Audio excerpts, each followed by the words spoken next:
Good evening, everybody, and welcome to day number 71. Day 71. And no, I would not have thought it would have been possible that we would still be doing this on day 71 when we started on day one. The night war broke out. Zhenya called me, and away we were rolling. And we made the commitment that we would update each evening, and that's not going to change. In fact, over the last couple of nights, we've become re-energized because we see victory on the horizon, and we're excited about that. We're excited about reestablishing the sovereign borders of Ukraine, including Lugansk, Donetsk, Crimea, and we are excited about light destroying darkness, goodness over evil, and love over hate. So that's where we're at. It's going to be awesome, going to be exciting. And I'm so pumped up tonight because I've got my friend in here, Rostyslav Kudin from Khmelnytsky, Ukraine, and he is fantastic. I'm sure his humor will grab you as well. So thank you, guys. Let me just say some hellos. Tonight, we're also going to do Q&A. We are prepared and ready to roll tonight for everything we're going to cover. But Rostik is a wealth of information, and no, Clifford, you cannot have this shirt. I do see your questions in here, so make sure you get them in the chat as things progress.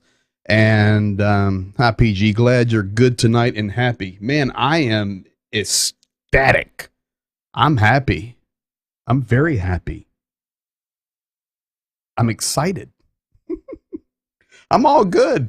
Hey, I made it through and my wife didn't beat me up, so everything's good. All is well. We want to welcome you all tonight, and I don't want to waste any more time. Let's roll Rostislav in here tonight and get it cooking. Good morning to you, buddy. Hey, good evening, everyone. Good morning to Ukrainians. Yes, good morning to the Ukrainians and good evening to everyone else. Although we do have also New Zealand in here, Philippines in here. They're already ahead of you, so they've been mourning it for a while. Shirley Phelps. They're lucky they had some more sleep tonight. Yes. I'm watching some other chats over here to the left, Rostik. Shirley wanted to give you a special hello for you and Sveta. Awesome. And of course, hi, Shirley. Rick Berry. Dobro utro, Pastor Rostislav. Slava Ukraina. Yeah, Vicky Slava. There you go. Mean. Okay. So welcome. Let's just start here, get this out of the way. And this is the most important thing. And then we're going to go through the stuff we have. I'll be watching the questions. I already see some in there, and we'll probably pop those to get started. How are you? How's the family? And how's the church? Thank you. Thank you. We are doing good. We have to cope with war is very unusual, and never thought about it, but learning along the way, and we are, as you said, we are encouraged, and in faith we see the light in the horizon. We look forward to victory. We do understand it's long run, so therefore we are adjusting, our mood to make it. Yeah, and the church is getting back to more and more activities, of different kinds, because we have to function as a body. And at the same time, developing different avenues of the ministry, and I can share it later. Yeah, and as a family, we are preparing because May 26th we will have a wedding in our family. Christina is getting married, so it's actually 20 days away. So thank you. Yeah, looking forward. Pray for us and pray for them. Yes, and but I'm waiting for them to get out of the house. Yeah. Praise God. Yeah. About because to be at this program, I had to leave my home and come to church and sleep on the floor.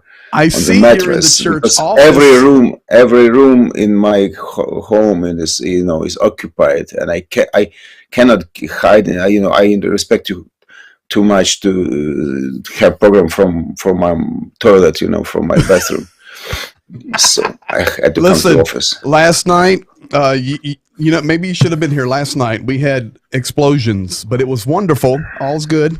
We're just here to tell the truth, and you can't handle but so much non-truth. Eventually, you get to a limit. And I reached that last night. So we are thankful you're not sitting on the toilet or in the bathroom hiding, sharing tonight. And there you are in your beautiful office. A couple more people here. I just want to call out for you, Larry and Debbie, giving you a big hello tonight.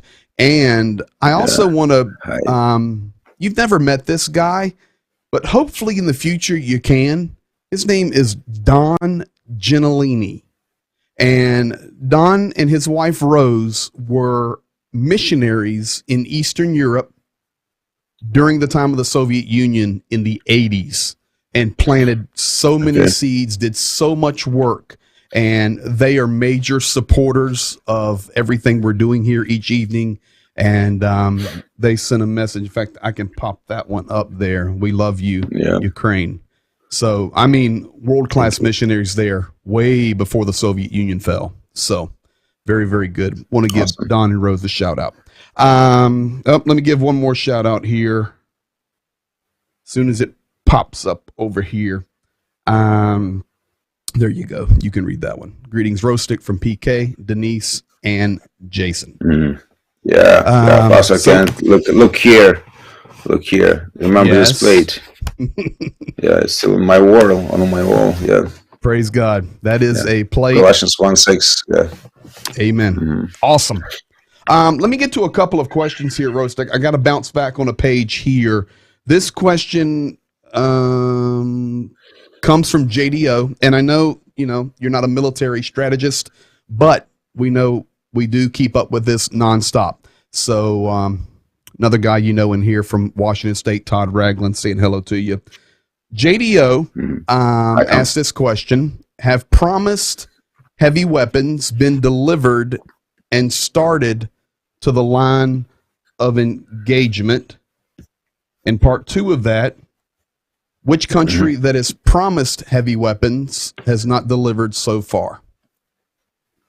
I know the howitzers arrived, 80 of the 90. I know they're there. I don't think they're on the front line yet, but do you have any updates on better weapons coming? I know that some alternative. First of all, Stingers have been used already, against the aircraft and more, and motorized vehicles are coming from Australia, and we know that some kinds of weapons have come from US and already in use. We are looking forward to HIMARS or HIMARS. Hummers? Not Hummers. It's a vehicle, but it's a Chimera. It's a Chimera, Humor or HIMARS or HIMARS. Well, let me tell you, all the military guys in here will tell us in just a minute. Okay, it's HUMIRS.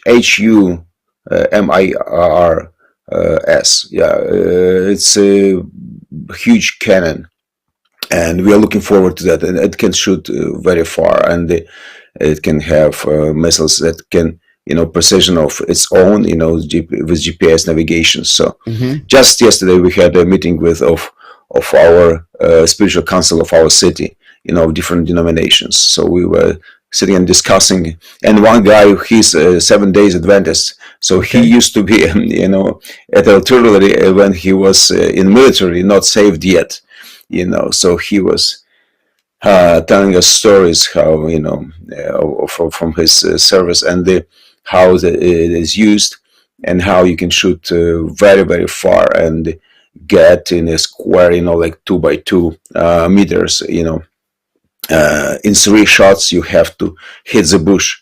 In his time it was 9 kilometers away, for example, just for testing. So nowadays it's 40 kilometers away, or 30 miles, and I think it's the howitzers. So we are looking. Maybe there's a different name for them. Y'all are calling them. Maybe, but we're looking forward to those. It can shoot up to 300 kilometers, which 200 miles, because we need that Crimea bridge down. Maybe it's being like prepared as a present for May 9th. I don't know. Yes, we're going to talk about May 9th. I would love to, to have this present for that day. But so I lost my mind last night in the last 15 minutes of the program, and now we're starting this one with we want a present on May Day to blow a bridge up. Yeah, baby, I'm loving this. Yep. Yeah. Hey, and I believe we are getting. Yes, just before you go to hell. Yeah, but the guy.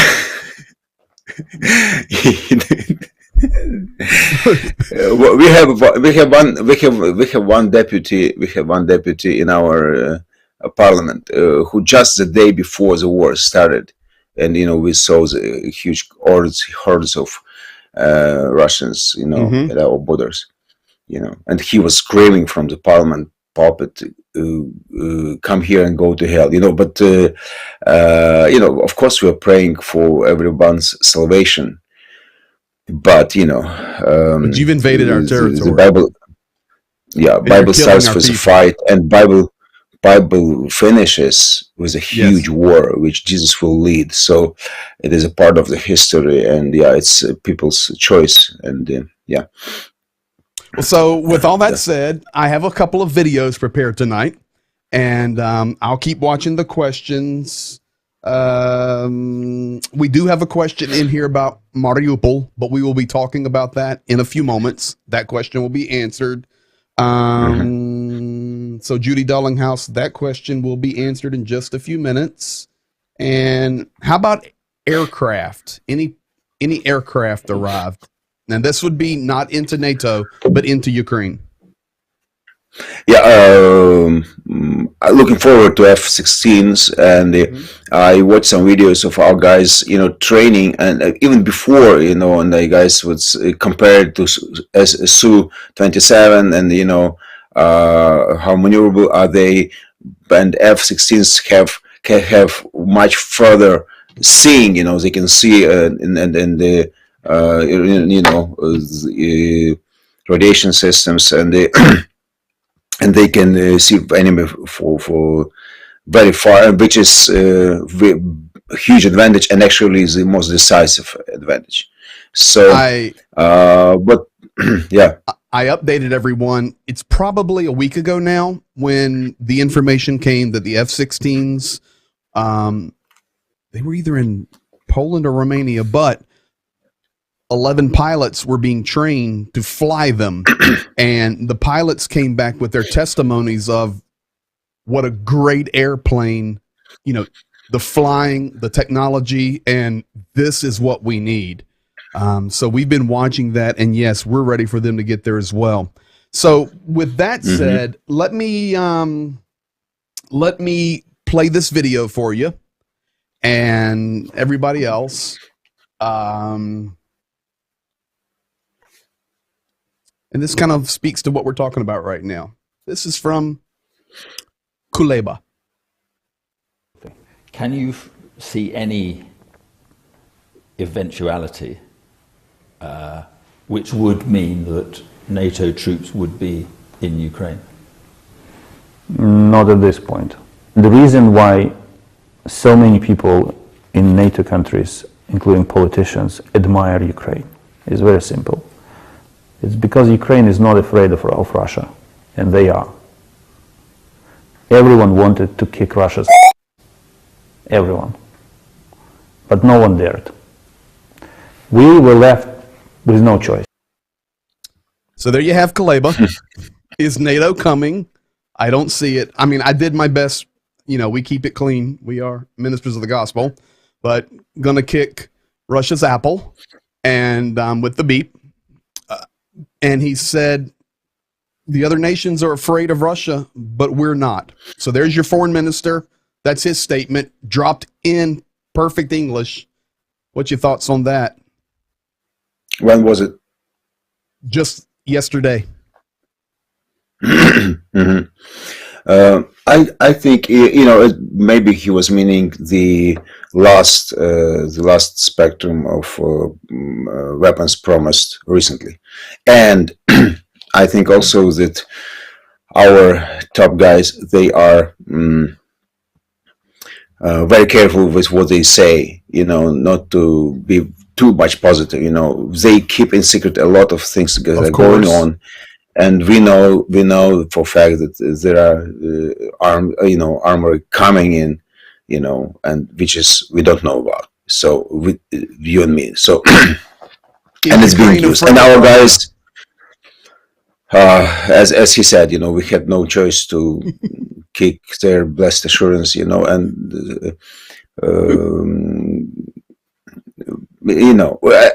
we are even more.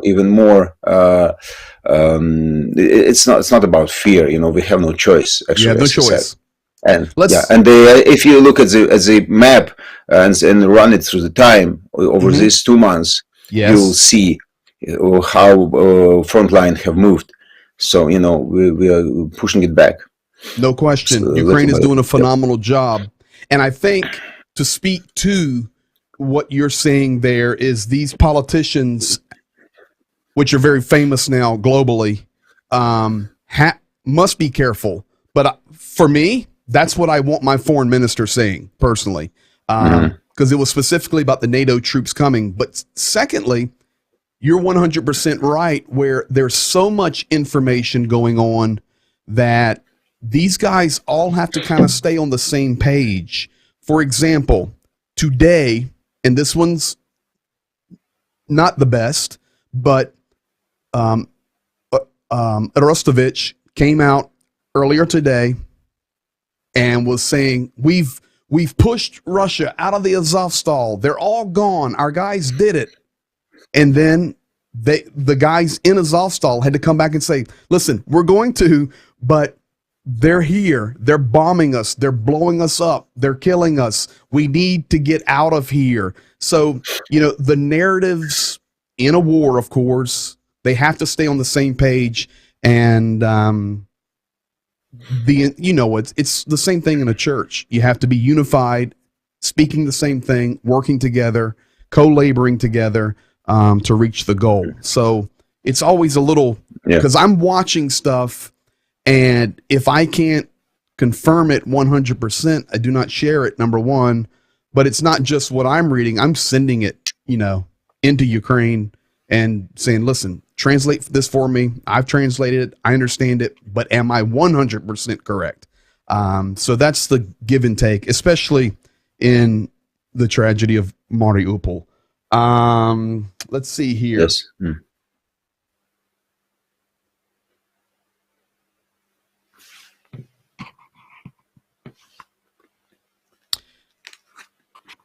Do you think it's possible we get to the tactical nuke level that the propagandists keep talking about? And of course, then NATO would enter directly, maybe. But do you think we get that far? And let me preface that before you answer. And listen, we're not in Kyiv and we're not running the war, but we give observation. And you're Ukrainian, you're a pastor, you're former military, you know what you're talking about. You watch the propaganda, you watch the trash. Maybe not. I do. I share some clips and translate it of the venom that comes out of Moscow. And this is the talk that's all around. And you just said, which I agree with 100%, Ukraine is doing a phenomenal job pushing lines back and forth and defending the territory, even counterattacking wonderfully. Do we get to a point where this is even possible? Tactical nuke. It has been on the air already, in their speech and their propaganda, TV shows. It's the mouthpiece of Putin, and Kremlin. Mm-hmm. So they're preparing people's minds, and there will be a point when Russia will be pushed in the corner. And nobody knows what that monkey can do. He can push the button, but there is a very complicated way to perform it. There are, I think, about 5 levels of people who have to do their part. So I hope he will be killed on one of the stages, during one of the stages. Let me say something. Why don't you stop beating around the bush and just tell us exactly what you think? Yeah, that's what I was going to say. Yeah, it's sad enough, but it is quite possible. And we have to be prepared, and but we have to pray that God would do a miracle, and he would be just exterminated, or arrested. Yes, agreed, 100%. My concern for the tactical nuke, actually, Rostik, because I do this every day. I'm talking to people. I'm following people that I trust, which is, of course, you're in that group. But all the other things that I'm privy to, my concern that if they even thought about it, or even raising the level of conventional weapons to even heavier stuff, which they have, that their targets would be, like we're seeing now, Lviv, Transcarpathia, to stop the ability or limit it to get weapons, troops, whatever, into Western Ukraine. And of course, I mean, that's in your backyard. And we have the nuclear power plant in Khmelnytsky Oblast. And I sit here going, everybody thinks if they do this, maybe Kyiv, of course, maybe, territories they've already hit. But I'm sitting here going, well, they've already demolished 25% of Kharkiv. Why? Kherson's under occupation. They're shelling everywhere else. Actually, wouldn't it be logical, Lviv area? I hope not, but those are just the things that I think of tactically. Lviv, Kyiv, Odessa, for sure. Yeah. Let's do this. We've got a question coming in about Jewish people. Okay. And let me pop this up first, and that'll prep us for that. Man, this is awesome. So Vladimir Zelensky came out today. This is his May 5th tweet that says, held fruitful negotiations with the Prime Minister of Israel, Naftali Bennett, congratulated him and the people of Israel on Independence Day, have informed him about countering the aggressor and about the critical situation in Mariupol. Now, I want to go to the next one. Vladimir Putin today called Naftali Bennett. So we tell the whole story. And he apologized for the evil statements of Sergei Lavrov talking about Adolf Hitler being of Jewish origins. Bennett accepted Putin's apology and thanked him for clarifying the Russian president's attitude toward the Jewish people and the memory of the Holocaust. The third thing I want to say is just a little while ago, maybe you haven't seen it yet, but there was a terrorist attack in Israel today, this morning, just happening, or in the late night of last night for them, because they're basically same time as you. So we see all of those things kind of happening once Lavrov really showed the true colors with the evil, I mean, straight from the pit of hell comments. So the question in here was, one second, let me find it. Oh, it's here. Okay, here it is. So many here. Thoughts on the Jewish comments from Russia and Putin trying to walk that back today, as we just talked about. Yeah, to see Putin apologize, it's a miracle by itself. That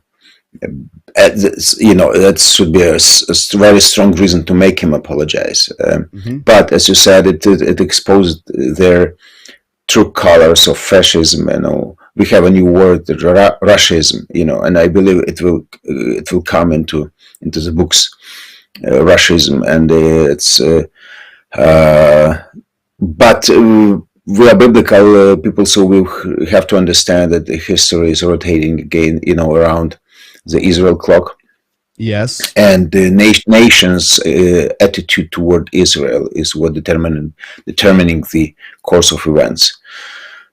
So when Lavrov said that, I have said that they are digging their own grave by their own tongue, and that's exactly what's happening. And so I believe God is in control over this, and He allowed it to happen. Yes, and praise God, we are on the Israel side, or Israel is on our side. Yeah. How about we can say that both ways? Yes, and he brought his apologies, but I hope it will not resolve the issue, because Israel already made some decisions, and we know. Have you seen video of Hasids dancing on Russian flag, and dancing with Ukrainian flag I did over not. their heads? You got to send that one to me. That's it. Yeah, I will. Yes, God is in control. So there you have that one. We've got some other questions about Azovstal. We're going to deal with that in just a moment.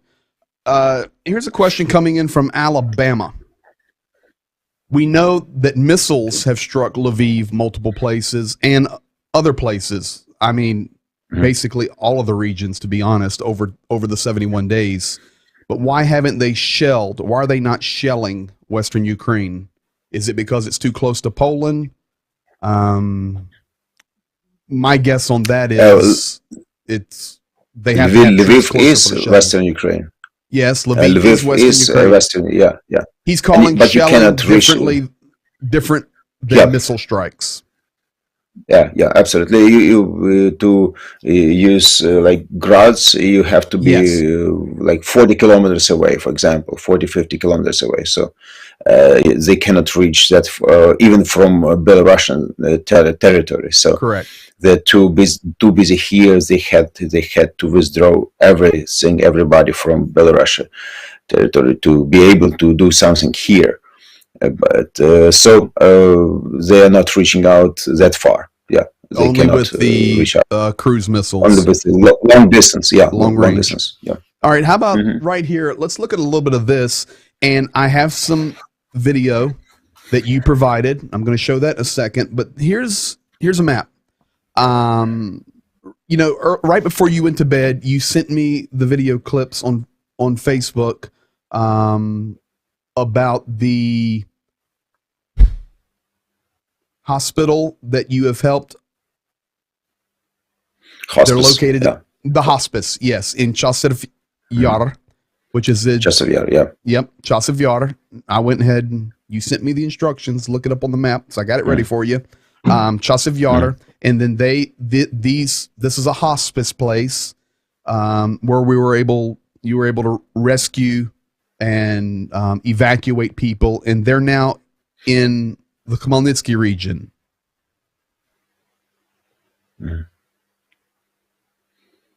Yes. Yes. Okay. Yes. We moved them from Donetsk area, where they are there. We're actually at about 20 kilometers from borderline, and they needed to evacuate, and those people are absolutely abandoned. Many of them have children on the another side, actually, separatists, and they just abandoned their parents in Ukraine, and they not caring about them, just careless, and many of them just handicapped with one leg, and terrible sight.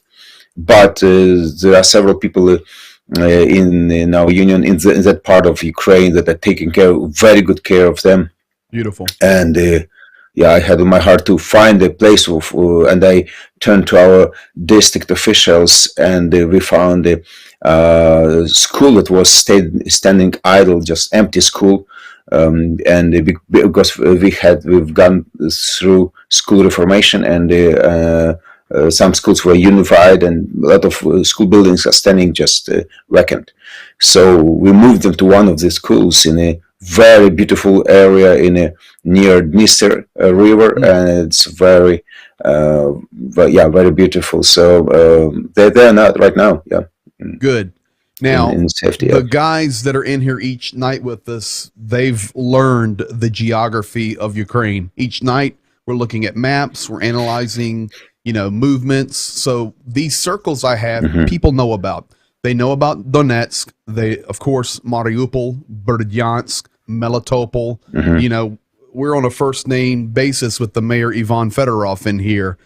We followed the story of Melitopol. We followed the story of Kherson.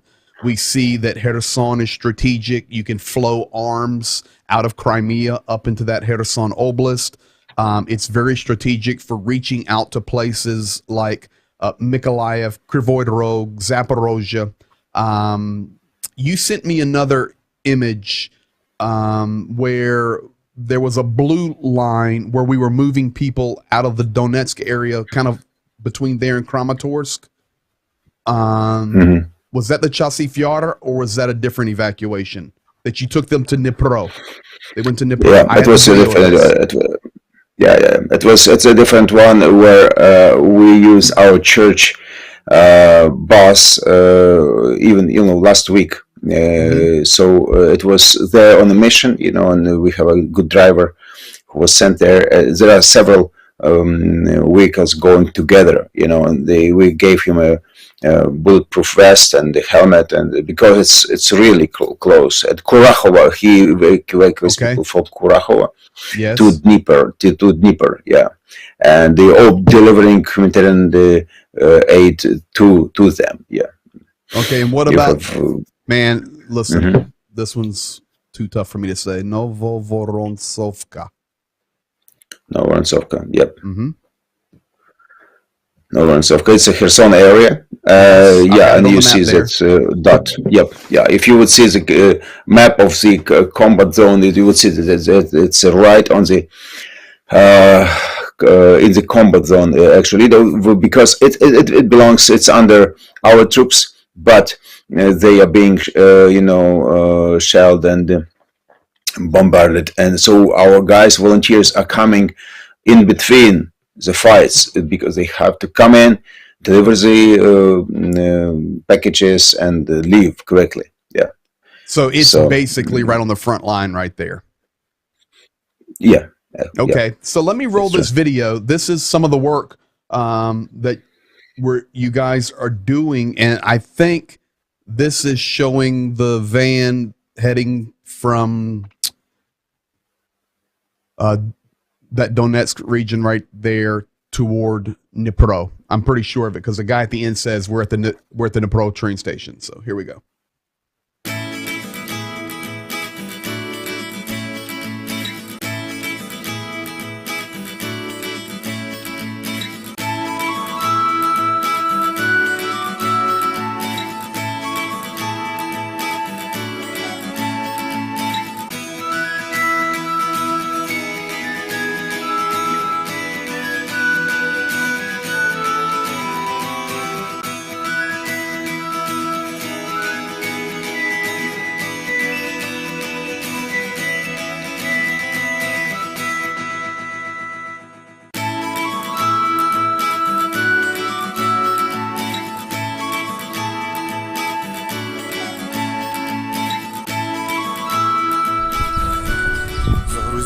Мирноград, везем на Курахово.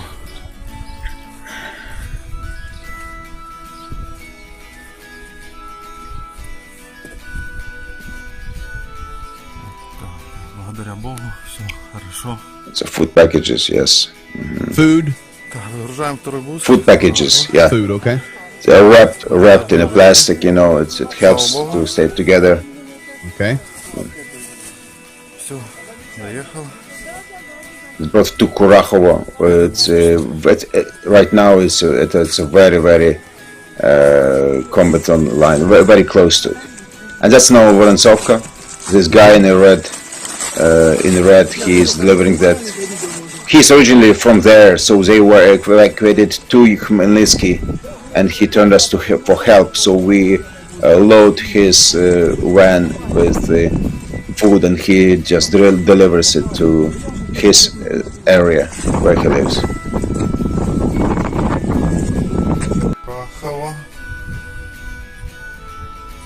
That's Kurakhova evacuation. Yeah, Okay. just a couple days ago. Yeah, you can see people. And Somebody these are wounded. Yeah. evacuating. Yes, to Dnipro, and he was bringing them to Dnipro train station. We'll show that. ЗД they вокзал, Yeah. Днепропетровск. Все, слава богу, приехали. Praise God. There's a guy with the yeah. Bandages.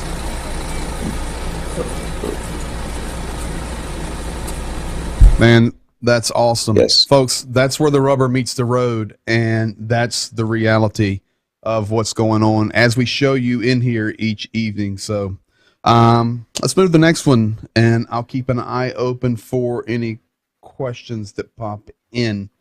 Many cities, and this is a city, of course, you know well, it's in western Ukraine, Ivano-Frankivsk, but the mayor came out and said very clearly, and this is where I want to talk about May the 9th.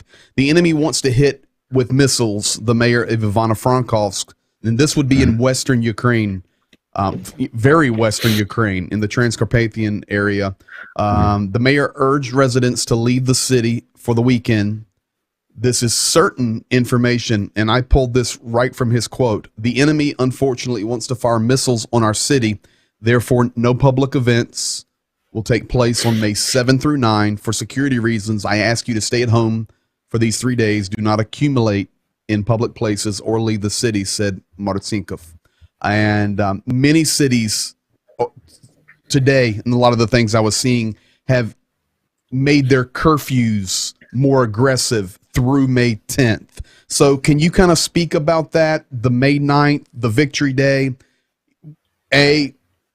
We're expecting, it's possible, of course, increased activity.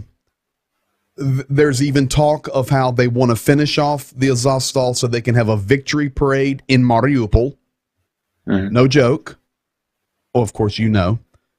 Here's the mayor of Ivano-Frankivsk. And folks, this is way west. This would be down below Lviv, out beautiful, gorgeously beautiful city. And the mayor has to come out and warn that strongly in western Ukraine with certain information. We also have the Transnistria region where they are expecting something 7th, 8th, 9th, and increase. I actually have the article from that. So we see a ramp up possible. Everybody's talking about May 9th, May 9th, May 9th. But we see it with mayors. We see it with officials for Ukraine. What's really going on? Looking toward, I mean, because we're the 5th. We're 4 days. You're the 6th. You're 3 days, but we're 4 days away from the 9th. It's just a sound mind warning. You know, they're not able to perform something significant. They are out of their breath, but it is wise to stay, not to stay in, accumulative, massively, people wise, because we do have spies in every city.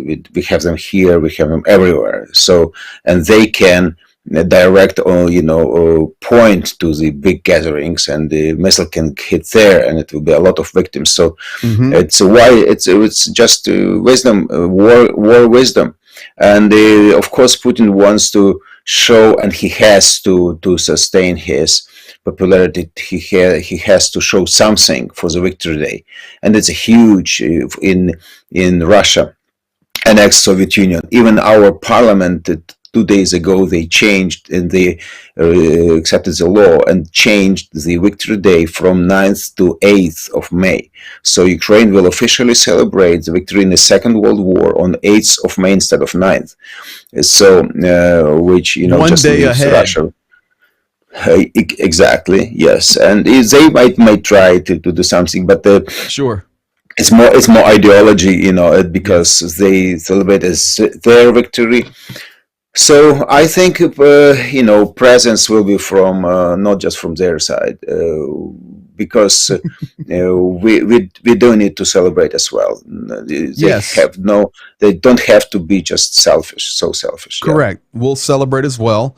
The deal is, There's a question in here. Does the Ukraine government not want Victory Day celebrated in Russian-leaning areas or places under occupation? Of course not. That's on Ukrainian sovereign territory. We absolutely do not want any Russian parades on one speck of Ukrainian soil. So, occupied or not, it's Ukrainian sovereign territory. They will try to perform something, on where they taking territories under their control at the moment. Like you said, Mariupol, biggest part of the city is under their control, but it's absolutely demolished. So I don't know what they can celebrate there. But in Melitopol, in Kherson, they can try, but it will be pitiful. It will be pitiful. And it will be staged. You can see it right here. This is what they're doing, folks. So here you have the sign going into Mariupol, and if you look behind it, there's a difference. On the back side, you see Mariupol on the bottom, written in English, and above that is the Ukrainian language, of course, with the letter I there in the middle, Mariupol, and then Russian language, as you can see the similarity. They have went ahead and put up new signs. They're preparing for something. They're cleaning the streets, but we'll see. It's not the 9th yet, and the 8th comes first. Yeah, they just it's a picture. We used just that, a picture. but it will be destroyed. Absolutely. Yeah. So let's move to this one now, Rostik, because I want to respect your time. Let's go here. This is the big question of the day. Right. Azovstal. I want to start this conversation. We'll give updates, but I have some video prepared of Azovstal. I'll explain it first with you, and then I'll roll it. So let's do it that way. So I have video. Maybe you just speak about it, but versus me. We have been able to evacuate some, but only some. They block others. The buses don't come, whatever. And then, yes, there was attempted silent times, or we would call them ceasefires, but that's about as reliable as snow in Tanzania. It's just, they do what they want to do. They make little shows to say, hey, we're helping some people out. That's what I think. Then they're shelling. We've got the reports directly from Palomar saying, and he was the one that replied today to Arestovich and said, listen, we all want victory, but please, we're being wrecked right now. They're attacking. We are defending. We're doing a great job, but we have hundreds and hundreds and hundreds of wounded people, and we need to get out of here. So this video is going to show when it is supposed to be the quiet period, the shelling that is happening, which is coming from the ground and also from the sea. And then you're going to see in the middle of this some Ukrainian soldiers, what they actually are doing to keep their spirits up. Got a little video clip of that. And then I also have patched in here a report from a medical doctor who is actually a Muslim serving there. And it's good. This will give you the whole picture. But for those, and in here we know the truth, but check this out, folks. This is the Russian press. I think he thinks he's still in Vietnam. I don't know, but talking about how the Russian military is even shelling Azovstal to create the atmosphere of chaos. I'll show you this first.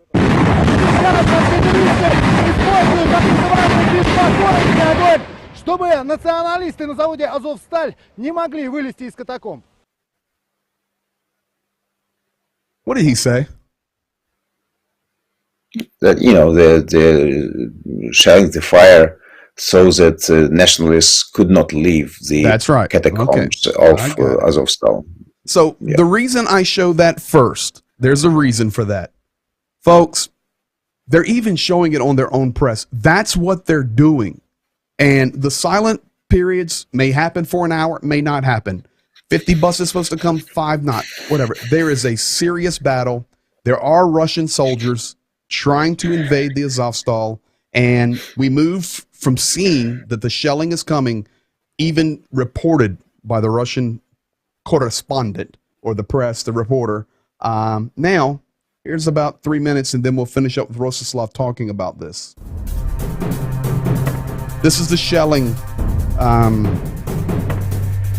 sent out, the video sent out by Ukrainian drone.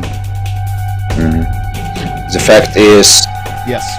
they bombed, TNT, the trotyl, was 10 times more of trotyl was dropped on Mariupol during the war than on Hiroshima and Nagasaki together. 10 times more. 10 times the amount of munitions have been dropped on Mariupol. Of TNT, yeah, of trotyl. TNT. Yeah. 10 times more. Than Hiroshima and Nagasaki. Yes.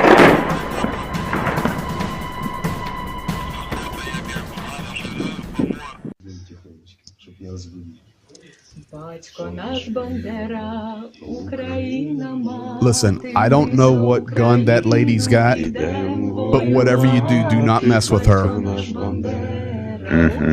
So that's a Ukrainian hymn? Yeah, she's singing that Bandera is our father and the Ukraine is our mother, so we will fight for Ukraine. It's like one of the national songs of national patriots. She's a sniper, I think. Yeah, she's a sniper. She's bad to the bone, man. But my point, Rostik, they're singing, they're keeping their spirits up, they're doing everything they can do. All right, I'll be quiet and let everybody read this. Сегодня не помню, какой день войны, люди умирают, кто-то от пуль, от голода, раненые умирают в агонии, от недостатка медикаментов и ужасных условий. У нас нет времени, я не знаю, есть ли у меня завтра. Я крымский татарин, потомок гиреев, мусульманин. До вторжения получил медицинское образование. Сейчас оказываю медицинскую помощь раненым на Азовстале. До войны я никогда не видел смерти. Работал на скорой помощи, всегда, чем мог, помогал людям. Но тут мне больно смотреть, когда люди умирают на руках просто из-за недостатка антибиотиков. В 2022 году от гнойных ран. Нас постоянно обстреливают с воздуха, моря и земли. Умоляю вас произвести процедуру вывода всех людей, в том числе и военных, с территории Азовстали. Остановите этот кошмар. Всего в 263 километрах от вас через море уничтожали людей, которые всего лишь защищают свою землю, женщин и детей. Мы ни на кого не нападали. Вы сами знаете на примере своей истории, как оно, когда твою землю хотят забрать, а людей убить. Турция и Украина всегда поддерживали тесные отношения и друг друга поддерживали. Вы и ваша страна имеете большой вес в политике нашего региона. Мы не знаем, кому уже писать и кому обращаться. Поэтому обращаюсь к вам. Я верю искренне в то, что Всевышний не оставит наши благие дела, и вы поможете нам. Верю в то, что зачтется каждому, кто будет участвовать в этом. Аузу биляхи шайтана раджим. Бисмилляхи рахмани рахим. Куль ху ахад Аллах самад лем лилид велем лилид велем якуль куфен куфу ахад. Аминь. Yeah. Everybody's fighting, man. And of course, he's trying to get that message out to Turkey to please intervene. Yes.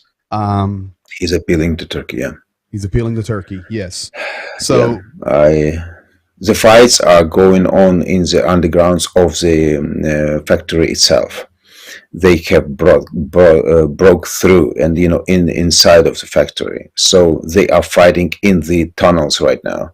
Okay. And it's getting really, really, hot there. And our guys are putting, those, we call them Rostyashki. It's just the line, with the grenade, and you just cross the line and it explodes. So triple line, yeah. So that's what they are doing. I have to admit, I don't think Turkey will step in to rescue our people. They are developing new airlines with Russia now, you Yes. know, for tourism, because just for economy reasons. So I don't think they will, you know, risk that and they step in just and risk their lives unless some miracle will happen. You know, those people, most of them, and our military especially, they are, you know, not doomed, but you know, it's but word, but that's what's happening. They're being, you know, just slowly killed, and Russia will not release its grip because our guys have made too much damage to them. It's a principal thing now. It's a principal thing. We know some people that when I know one guy, he's a border guard. He's he was in Mariupol. He's in captivity now. We, people from our church know somebody from the Spetsnaz, you know, on the ground there, and it's still fighting. You know, it's tough.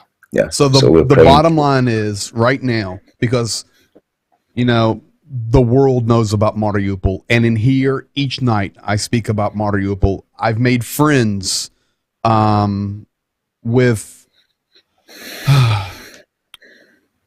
the deputy commander of the 136, Sergei Volin, and we talk back and forth, usually about 1 a.m. my time. And I have to tell you, I haven't spoken to him in 48 hours, and it's typically he looks for my message, evidently, because he responds right back to me. It's always, we love you, we care. You know, I share the program with him.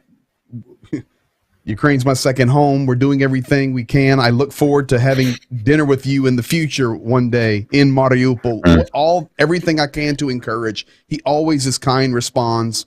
If he puts a video out, I ask him permission to show it, and I haven't heard from him in 48 hours. So I really hope he's okay. But the reality is it's tough right now, and there is a war going on in the tunnels under Azovstal. Yeah, and there is a limit to everything. Yeah, so there is a limit. Yes, it's a war. We shall see. We shall see. But that is the most updated. Last couple of things that I'm actually concerned about. Well, I'm concerned about everything, but these are some new things that are developing that we need to pay attention to. Zaporozhye thermal power plant shut down due to lack of coal, and the director of the plant said it's not possible to manage the supply logistics that are necessary for the amount of coal they need during the wartime under the occupation. So this plant is shut down due to lack of resources and the ability to get them. That's one thing. Here's the next one. Agricultural impact of this war. I'm showing a military map here, but I'm showing it on purpose because there's a lot of sowing, meaning farming areas as well in these regions. And not only are we not able to get the seed in the ground the way we're supposed to, there's other things that are happening. Russia is stealing the farm equipment and taking it to Russia. Russia is stealing the harvests that are in the storages and selling it, taking it to Crimea, taking it to Russia. Russia is also in occupied territories many times requiring I'll call it a tax. Okay, you grow it, 70% to us, 30% to you. This can't continue like this. So there is an agricultural impact of this war. And here on the next slide is where I want to give the huge shout out to Ukraine. People do not realize this. This was the projected share of world exports. This is from the United States Department of Agriculture.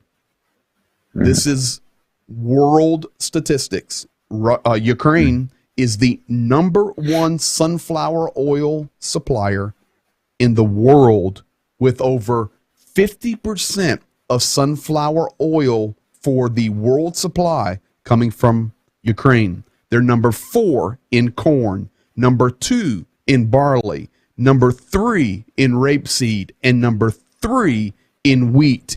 And folks, this is a big deal, not only for the world, hunger, but also for the economy of Ukraine. So, but you know what?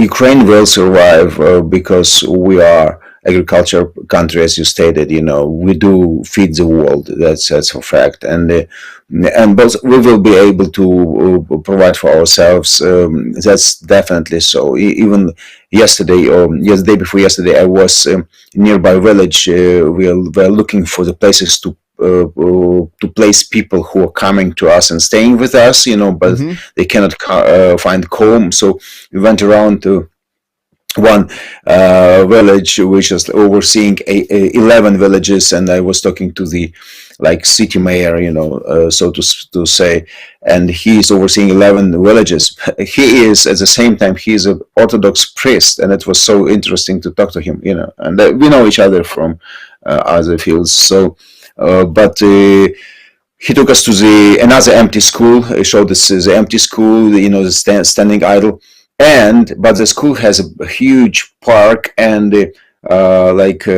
grass, piece of land, just in front of the school. So they planted it. They tilted it and they planted it already. And because he said there's a program in Ukraine that every piece of land that is staying empty has to be used for plantation to provide for those areas who are not able to raise the crops. So Ukraine will provide for itself, and we will survive. Yes, but that's the reality. They are taking our techniques and vehicles, machines, and they tractors. are robbing us, tractors, and they are stealing our crop, or intending to steal. People are sowing seeds in the ground in that area, occupied area as well. But as you said, they are intending to take most of it. Yeah. Yes. Last couple of things, Rostik. I think this is a fair comment. JDO says Turkey has one foot in the west and one in the east. I think that's about accurate. They're split. Yeah, they're not sitting on, you know, we call it spagat, like when you gymnastic, you sit in stretched, but they're just playing their own game. You know, they play their own game. That's a fact. Yeah. Do you know anything? Last couple of questions for you. Lots of talk about United States intelligence that was used to help target the Moskva when it was sunk. How important was the news of its sinking to the Ukrainian people? Okay, that was a big encouragement. Yeah, that's traced. Yeah, and did you share? I bet you did. You know, the saying that was most favorite for Ukrainians when that our soldiers sent the Russian warship, you know, and it was cussing word, you know. So he said yes. So actually we have a postmark with, you know, with it. So which is being sold on eBay for big money now. Yeah, there's a stamp with the sinking of the Moskva. Stamp, yeah. Yes. So the saying was, and we had it on the posters, on the billboards all over the city. We had to put scriptures on the top of it, you know, but people have it on their bumpers of their cars. You can just see it in the city everywhere. So seeing the same ship that was shooting our guys, and just one soldier responded over radio and said, you know what? Yes, go to that direction, you know, and seeing that ship going down, it was not just military victory; it was spiritual victory. It was ideology, you know, because the flag ship of their, you know, of their whole ship armies that they have, of their navy. Actually, the top commander went down, and it was with big the name of the crash capital city. And yes, it was very remarkable, very remarkable. So So yeah, we were excited, you know. Listen, we got some military nerds in here. I don't have a clue what they're talking about, but I mean, they talk. We're answering these questions, and Rick Berry comes back and says parts, and then JDO says yes, that's what I was referring to. They'll interpret it for me eventually, but evidently we're doing okay. I hope. Yeah, and you know, Mark Twain said history does not always repeat, but it will rhyme. Stalin did the same thing to Ukraine 90 years ago. Plundered Ukraine, starved the people, deported to Siberia and other parts of Russia, plundering, killing Ukraine. But yeah, victory comes. Ukraine will turn into the one big Israel, you know, now. I mean, military-wise and influence-wise. Yes. History is being rewritten, I would say. It's not just local geographical thing and us surviving, because it affects whole Europe and the whole world. Well, because two systems are clashing. Yeah. Yes, and let's, you know, you made mention of this earlier, and honestly, Rostik, I would almost like to get a panel one night with like 4 people, three guests, and have you a part of it, where we would actually prepare, because we don't prepare. I send you you send me some stuff, I send you some stuff, and we want this to be live. We want it to be real responses, we didn't sit down and write all this out. There's nothing written out other than the guide sheet. I think a valuable conversation to have in the future would be, we have to look at the big picture of what's going on in the world in correlation with biblical events. And, you know, of course, we do not know exactly, of course, but we can look at scripture. We can look at current events, and we can say, you know, this could be this unfolding. When you begin to mention Ukraine, we'll begin to mention Israel, when we begin to mention coalitions of nations, et cetera, it really could be, you know, a new chapter in biblical prophecy and what's unfolding, and Ukraine could be right in the middle of it. So, hey, we'll see. I think it would be very, very, very good. Yeah, definitely. We see the unfolding of a new revival coming, because I believe it will be a new wave of God's move in Ukraine, a new wave of God's move in Russia. Yes, it will be different than in Ukraine, but it will happen, because the sufferings that they have to come through, and they have to, Russian believers, I mean Russian churches, they will have to make their choice. But we cannot say that they are nothing, because God always has his remnant in every nation. So there is a remnant that didn't bow to the system, and there is a incoming God's move in Europe as well. So all of it will be affected by what's going on right now. We see the reality, physical, but it started in the spiritual, and it will affect spiritual. Great. Amen. I think that is a phenomenal way to close it, because actually, those are words of hope, and we do have hope. We know that our victory is in the Lord, and we can honestly say, I'll just tell you one fact. Go ahead. We feed people. We feed people. We give them packages, food packages. We had about 50 people coming to us every day, refugees just from all over Ukraine. They stayed, settled in Khmelnytsky, and they're coming to church because they have their own chats, and they're coming. But we cannot afford that many. Every package costs about $10. So it would be about $500 per day, just and for several weeks. So we had to readjust that. But so I said last week, okay, guys, let's do this way. We have to give them not just piece of bread, but give them living bread, and give them Jesus. So let's deliver the packages only on Sunday after the service. So if people are coming during the week, we say, okay, we put you on a list. If you want, we will prepare a package for you, but we deliver it on Sunday. So we started to do it on the last Thursday, and the last Sunday we already have 26 new people in the church. just during a couple days.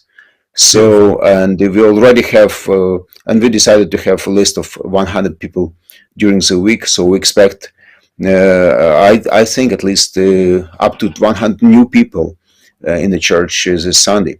And many of them respond to the gospel. They hear prayers and worship and the word of God. So I believe they will be affected by God. That's what needs the most, although they don't understand it yet. Awesome. Well, we've got some resources coming your way, as we discussed earlier, and PK will be getting in touch with you Monday and Tuesday. Yeah, Monday thank you. Tuesday, Thank you and for supporting. we'll make it happen. Absolutely. Well, we love you, my friend. Thank you for being here. And hang out in the green room for a second, and I'll tell you good night, or good morning, rather. All right, guys, there you go. Day 71. Thank you for being here tonight, and thank you for spending an hour with us. Wow. Yeah. Thank you for the invitation. God bless you guys. Yeah. You have an open invitation, and bud, first 15, 20 minutes, you were on fire. So awesome. We love you, and we love you guys. Peace over Ukraine. Yes. Victory comes In Jesus' name. In Jesus' name. Yes. And you know what? Special prayer tonight. There's some brutal things happening in the tunnels of Azovstal, as well as the remainder and the other places of Ukraine. Kramatorsk being smashed. And we've got lots of friends there. So we pray blessings on those cities and the peace of God and victory. May the Lord bless you. Who knows what will happen, but we'll be on top of it the next 23 hours. JDO, send me a message on Discord. I'd love to get that map prepared for you. I can get that information. God bless you. Good night. See you in 23 hours.